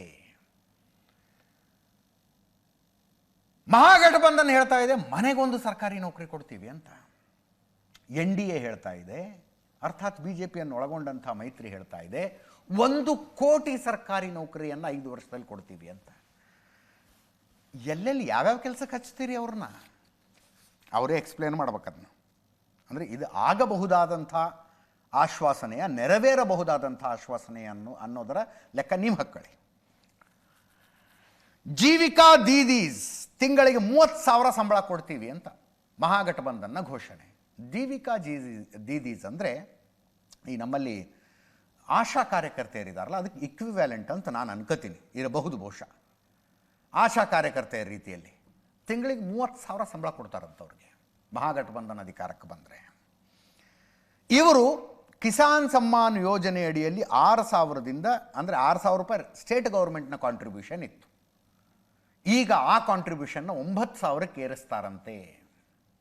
12,000 ಕೇಂದ್ರ ಸರ್ಕಾರದಿಂದ ಬರುತ್ತೆ, ಅದಕ್ಕೆ 6,000 ಸೇರಿಸಿ ಕೊಡ್ತಿದ್ರು ರಾಜ್ಯ ಸರ್ಕಾರದಿಂದ. ಮತ್ತೆ ಅಧಿಕಾರಕ್ಕೆ ಬಂದರೆ 9,000 ಮಾಡ್ತಾರಂತೆ. ಸರ್ಕಾರಿ ನೌಕರರಿಗೆ ಹಳೆಯ ಪಿಂಚಣಿ ಯೋಜನೆ ವ್ಯವಸ್ಥೆ ಮಾಡ್ತೀವಿ ಅಂತ ಮಹಾಗಠಬಂಧನ್ ಹೇಳ್ತಾ ಇದೆ, ಓಲ್ಡ್ ಪೆನ್ಷನ್ ಸ್ಕೀಮ್. ಇವರು SC/ST ವಿದ್ಯಾರ್ಥಿಗಳಿಗೆ ತಿಂಗಳಿಗೆ 2,000 ದುಡ್ಡು ಕೊಡ್ತೀವಿ ಅಂತ NDAದವರು ಹೇಳ್ತಾ ಇದ್ದಾರೆ. ಪ್ರತಿ ವ್ಯಕ್ತಿಗೆ 25 ಲಕ್ಷ ರೂಪಾಯಿ ಉಚಿತ ಹೆಲ್ತ್ ಇನ್ಶೂರೆನ್ಸು ಅಂತ ಮಹಾಗಠಬಂಧನ್ ಹೇಳ್ತಾ ಇದೆ. ಆಟೋ ಟ್ಯಾಕ್ಸಿ ಚಾಲಕರು ಮತ್ತು ಗಿಗ್ ಕೆಲಸಗಾರರಿಗೆ 4 ಲಕ್ಷದ ಇನ್ಶೂರೆನ್ಸು ಅಂತ NDA ಹೇಳ್ತಾ ಇದೆ. ನಾವು ಅಧಿಕಾರಕ್ಕೆ ಬಂದರೆ ಬಿಹಾರದ ಪ್ರತಿ ಕುಟುಂಬಕ್ಕೆ 200 ಯೂನಿಟ್ ಉಚಿತ ವಿದ್ಯುತ್ ಅಂತ ಮಹಾಗಠಬಂಧನ್ ಹೇಳ್ತಾ ಇದೆ. NDA 125 ಯೂನಿಟ್ ಉಚಿತ ವಿದ್ಯುತ್ತು ಅಂತ ಹೇಳ್ತಾ ಇದೆ. ಅವರು ಶುರು ಮಾಡಿಬಿಟ್ಟಿದ್ದಾರೆ ಈಗಾಗಲೇ ಕೊಡೋದಕ್ಕೆ, ಅಧಿಕಾರದಲ್ಲಿದ್ದಾರಲ್ಲ ಅವರು. ಮಾ ಬೆಹನ್ ಯೋಜನೆ ಅಡಿಯಲ್ಲಿ ತಿಂಗಳಿಗೆ 2,500 ಅಕೌಂಟಿಗೆ ಹಾಕ್ತಾರಂತೆ ಕಾಂಗ್ರೆಸ್ ಮತ್ತು RJDಯನ್ನು ಒಳಗೊಂಡ ಮೈತ್ರಿ ಅಧಿಕಾರಕ್ಕೆ ಬಂದರೆ. ಇವರು ರೋಜ್ಗಾರ್ ಯೋಜನೆ ಅಡಿಯಲ್ಲಿ 75 ಲಕ್ಷ ಮಹಿಳೆಯರಿಗೆ ವರ್ಷಕ್ಕೆ 10,000 ದುಡ್ಡು ಹಾಕ್ತಾರಂತೆ ಸ್ವಂತ ಉದ್ಯೋಗ ಮಾಡೋದಕ್ಕೆ NDA ಅಧಿಕಾರಕ್ಕೆ ಬಂದರೆ. 3 ಹಂತದ ಪಂಚಾಯತ್ ಪ್ರತಿನಿಧಿಗಳಿಗೆ ಪಿಂಚಣಿ ವ್ಯವಸ್ಥೆ ಮಹಾಗಠಬಂಧನ್ ಹೇಳ್ತಾ ಇದೆ. NDA ಹೇಳ್ತಾ ಇದೆ 4 ನಗರಗಳಿಗೆ ಮೆಟ್ರೋ ತರ್ತೀವಿ, ಅಂತಾರಾಷ್ಟ್ರೀಯ ವಿಮಾನ ನಿಲ್ದಾಣವನ್ನು ತರ್ತೀವಿ ಅಂತ. ಇಲ್ಲಿಗೆ ಬಂದು ನಿಂತಿದೆ. ಇದು ಪ್ರಣಾಳಿಕೆಯಲ್ಲಿ ಏನಿದೆ ಅನ್ನೋದರ ವಿಷಯ ಆಯಿತು. NDA ಪ್ರಣಾಳಿಕೆ ಹೆಂಗೆ ಬಿಡುಗಡೆ ಆಯಿತು ಅನ್ನೋದೇ ಇಂಪಾರ್ಟೆಂಟ್ ಇವತ್ತು, ಏನಿದೆ ಅನ್ನೋದಕ್ಕಿಂತ. 2 ನಿಮಿಷದ ಕಾರ್ಯಕ್ರಮ, 2 ನಿಮಿಷ. ವಿಡಿಯೋಗಳನ್ನು ನೋಡ್ತಾ ಇದ್ರು ಒಬ್ಬರು ಮುಖ ಒಬ್ಬರು ನೋಡ್ಕೊಳ್ಳೋದಕ್ಕೂ ಇಷ್ಟ ಇಲ್ಲವೇನೋ ಅನ್ನೋ ಹಂಗಿತ್ತು ಇವ್ರದ್ದು. ನೋಡಿ, ಅಲ್ಲಿ JP ನಡ್ಡಾ ಇದ್ದಾರೆ, ನಿತೀಶ್ ಕುಮಾರ್ ಇದ್ದಾರೆ, ಸಾಮ್ರಾಟ್ ಚೌಧರಿ ಇದ್ದಾರೆ ಬಿಹಾರದ DCM, ಜಿತಿನ್ ರಾಮ್ ಮಾಂಝಿ ಇದ್ರು, ಚಿರಾಗ್ ಪಾಸ್ವಾನ್ ಇದ್ರು, ಉಪೇಂದ್ರ ಕುಶ್ವಾ ಇದ್ರು. ಒಬ್ಬರು ಮುಖ ಒಬ್ಬರು ನೋಡ್ಕೊಳ್ಳೋದಕ್ಕೂ ಮನಸ್ಸಿಲ್ಲ. 2 ನಿಮಿಷದಲ್ಲಿ ಬಿಡುಗಡೆ ಮಾಡಿದ್ದು ಹೊರಟಿದ್ದಲ್ಲಿಂದ. ಸೇರಿದ್ದ ಮಾಧ್ಯಮದವರನ್ನು ಉದ್ದೇಶಿಸಿ ಮಾತನಾಡಿದವರು ಬಿಹಾರದ DCM ಸಾಮ್ರಾಟ್ ಚೌಧರಿ ಒಬ್ಬರೇ. ಅವರು ಎಷ್ಟೊತ್ತು ಮಾತಾಡಿದ್ರು? 26 ಸೆಕೆಂಡು. 26 ಸೆಕೆಂಡ್ ನೋಡಿ ಅಲ್ಲಿ ಅಷ್ಟೇ. ಬಿಡುಗಡೆ ಮಾಡಿದ್ದು, ಕೈ ಮುಗಿದು ಹೊರಟಿದ್ದು. What does this indicate? ಇದರ ಅರ್ಥ ಏನು? ಎಲ್ಲವೂ ಸರಿ ಇಲ್ಲ ಮೈತ್ರಿಯಲ್ಲಿ ಅಂತ. ಸೀಟ್ ಶೇರಿಂಗ್ ಈಸಿಯಾಗಿ ಮಾಡ್ಕೊಂಡ್ರು ಅವರು. ಹೊರಗಡೆ ಏನು ಭಾಳ ಗಲಾಟೆ ಗದ್ದಲಗಳು ಕಾಣಿಸದಂತೆ ಮಾಡಿಕೊಂಡ್ರು ಮಹಾಗಠಬಂಧನಿಗೆ ಹೋಲಿಸಿದ್ರೆ. ಅದಾದ ನಂತರ ತೇಜಸ್ವಿ ಯಾದವ್ ಮತ್ತೆ ಚಾಲೆಂಜ್ ಆಗ್ತಾ ಇದ್ದಾರೆ NDA ಮೈತ್ರಿಕೂಟಕ್ಕೆ. ನಿತೀಶ್ ಕುಮಾರ್ನ ಮತ್ತೆ ಮುಖ್ಯಮಂತ್ರಿ ಮಾಡ್ತೀರೋ ಇಲ್ವೋ ಘೋಷಣೆ ಮಾಡಿ ಅಂತ. ಮಹಾಗಠಬಂಧನ್ ಈಗಾಗಲೇ ಘೋಷಣೆ ಮಾಡಿಬಿಟ್ಟಿದೆ, ಅಧಿಕಾರಕ್ಕೆ ಬಂದರೆ ತೇಜಸ್ವಿ ಯಾದವ್ ಮುಖ್ಯಮಂತ್ರಿ, ಮುಖೇಶ್ ಸಹಾನಿ ಉಪಮುಖ್ಯಮಂತ್ರಿ ಅಂತ. ನಿಮ್ಮ ಮುಖ್ಯಮಂತ್ರಿ ಅಭ್ಯರ್ಥಿ ಯಾರು ಅಂತ ಕೇಳ್ತಾ ಇದ್ದಾರೆ ಅವರು. ನಿತೀಶ್ ಕುಮಾರೇ ಮುಖ್ಯಮಂತ್ರಿ ಅಂತ ಹೇಳೋದಕ್ಕೆ ಯಾರೂ ತಯಾರಿಲ್ಲ. ಅದಕ್ಕೆ ನಿತೀಶ್ ಕುಮಾರ್ಗೆ ಬೇಜಾರಾಗಿದೆಯೋ ಏನೋ ಗೊತ್ತಿಲ್ಲ. ಇಷ್ಟೇ ಆಗಿತ್ತು. ಈ ಪ್ರಣಾಳಿಕೆ ಬಿಡುಗಡೆಯಾದ ರೀತಿಯನ್ನೇ ವಿಪಕ್ಷಗಳು ಪ್ರಶ್ನಿಸ್ತಾ ಇರೋದು. ಏನಿದರ ಅರ್ಥ ಅಂತ ಕೇಳಿಸ್ಕೊಳ್ಳಿ. हर युवा को नौकरी और रोजगार देना, 1 करोड़ से अधिक सरकारी नौकरी रोजगार प्रदान करना, कौशल विकास करना और हर जिले में मेगा स्किल सेंटर से बिहार को ग्लोबल स्किलिंग सेंटर के माध्यम से के रूप में स्थापित करना. हर युवा देखिए, आज हम लोगों ने देखा कि मैनिफेस्टो जो है जारी जैसे किया गया वैसे ही खत्म भी होगी. यानी 30 सेकंड के अंदर जो है इनकी घोषणा पत्र का जो कार्यक्रम था वो खत्म हो गया है. आदरणीय मुख्यमंत्री जी को तो पता ही नहीं होगा कि उस घोषणा पत्र में क्या है. शायद उन मैनिफेस्टो आज जारी किया गया, वो भी एक घटना बन गई प्रेस मीडिया के लिए भी, कि कहते 26 सेकंड का एक नेता लोग आए, उसमें अमित शाह जी भी और नीतीश कुमार जी भी, नड्डा साहब भी. 26 सेकंड. अभी कुछ मुझे मीडिया के साथी मिले हैं, वो कहने लगा हमारे जिंदगी के इतिहास के अंदर पहली बार कोई प्रेस कॉन्फ्रेंस 26 सेकंड की हुई. और बाद में उनके जो डिप्टी सीएम बीजेपी के नेता थे उनको एक्सप्लेन करना पड़ा. इसका मतलब है कि ಮುಂದಿನ ಸುದ್ದಿಗೆ ಹೋಗೋಣ. ಇಲ್ಲೇ ನೆಲಮಂಗಲದಲ್ಲಿ ನಡೆದಿರುವಂಥ ಒಂದು ಕಳವಳಕಾರಿ ಘಟನೆ. ಮದುವೆ ಇತ್ತು. ಒಂದು ಮದುವೆಗೆ ಯಾರೋ ಹೋಗಿದ್ದಾರೆ, ಆಹ್ವಾನದ ಮೇರೆಗೆ ಹೋಗಿದ್ದಾರೆ, ಅಂದರೆ ಇನ್ವಿಟೇಷನ್ ಕೊಟ್ಟಿದ್ದಕ್ಕೆ ಹೋಗಿದ್ದಾರೆ. ಊಟ ಮಾಡ್ತಾ ಇದ್ದವ್ರನ್ನ ಮಧ್ಯದಲ್ಲಿ ಎಬ್ಬಿಸಿ ಕಳಿಸ್ಬಿಟ್ರಂತೆ. ಆಹ್ವಾನ ಕೊಟ್ಟಿದ್ದು ಹೆಣ್ಣಿನ ಕಡೆಯವರು, ಎಬ್ಬಿಸಿ ಕಳಿಸಿದವ್ರು ಗಂಡಿನ ಕಡೆಯವರು. ಯಾಕೆ ಅಂದರೆ ಅದೊಂದು ಮುಸ್ಲಿಂ ಮದುವೆ ಆಗಿತ್ತು, ಊಟಕ್ಕೆ ಹೋದವನು ಹಿಂದೂ ಆಗಿದ್ದ ಅಂತ, ಹಣೆಗೆ ತಿಲಕ ಹಚ್ಕೊಂಡು ಊಟಕ್ಕೆ ಕೂತ್ಕೊಂಡಿದ್ದಕ್ಕೆ ಅಂತ. ರಾಜು ಅಂತ ಒಬ್ರು, ಅವರಿಗೆ ಇಸ್ಲಾಂಪುರದ ನಿವಾಸಿ ಸಮೀವುಲ್ಲಾ ಕುಟುಂಬ ಫ್ರೆಂಡು, ಪರಿಚಯಸ್ಥರು. ಅಲ್ಲ, ಸಮೀವುಲ್ಲಾ ಹುಡುಗ. ಸಮೀವುಲ್ಲಾನ ಮದುವೆ ಆಗ್ತಾ ಇರೋ ಹುಡುಗಿ ಕಡೆಯವರು ರಾಜು ಅವ್ರಿಗೆ ಫ್ರೆಂಡು. ಮಗಳ ಮದುವೆ ಬರಬೇಕು ಅಂತ ಇನ್ವಿಟೇಷನ್ ಕೊಟ್ಟಿದ್ದಾರೆ. ಇನ್ವಿಟೇಷನ್ ಬಂದಿದೆಯಲ್ಲ ಅಂತ ಊಟಕ್ಕೆ ಹೋಗಿದ್ದಾರೆ. ಊಟಕ್ಕೆ ಕೂತವ್ರನ್ನ ಎದ್ದೇಳಯ್ಯ ಅಂದಿದ್ದಾರೆ. ಅವರು ಹಿಂದೂ, ಅವ್ರಿಗೆ ಊಟ ಹಾಕಬೇಡಿ ಅಂದ್ರಂತೆ.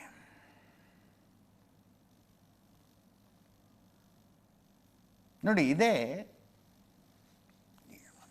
ಜಾತಿಯ ಕಾರಣಕ್ಕಾಗಿ ನಡೆದಿದ್ರೆ ನ್ಯಾಷನಲ್ ನ್ಯೂಸ್ ಅಲ್ವಾ?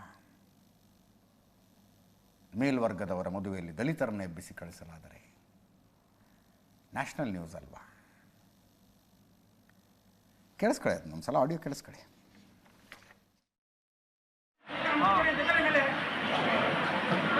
ಅವ್ರು ಹಿಂದೂ ಜನ ಊಟಕ್ಕೆ ಇಕ್ಕಿಲ್ಲ ನಡ್ರಿ, ಅವರು ಹಿಂದೂ ಜನ ಊಟಕ್ಕೆ ಇಕ್ಕಲ್ವಂತೆ.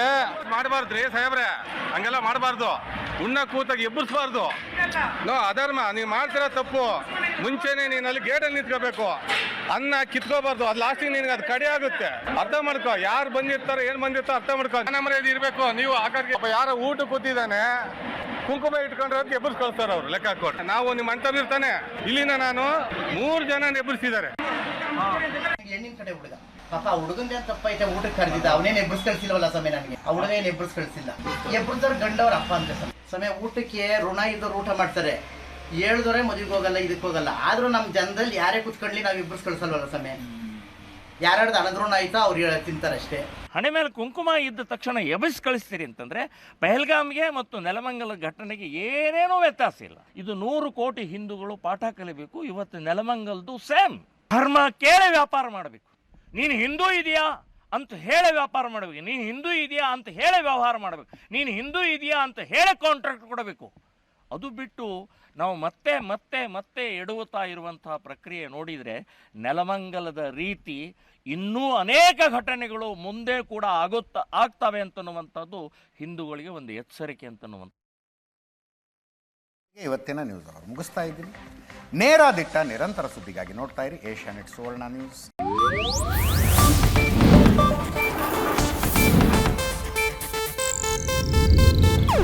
ಇದು ಏಷ್ಯಾನೆಟ್ ನ್ಯೂಸ್ ನೆಟ್ವರ್ಕ್ ಪ್ರಸ್ತುತಿ.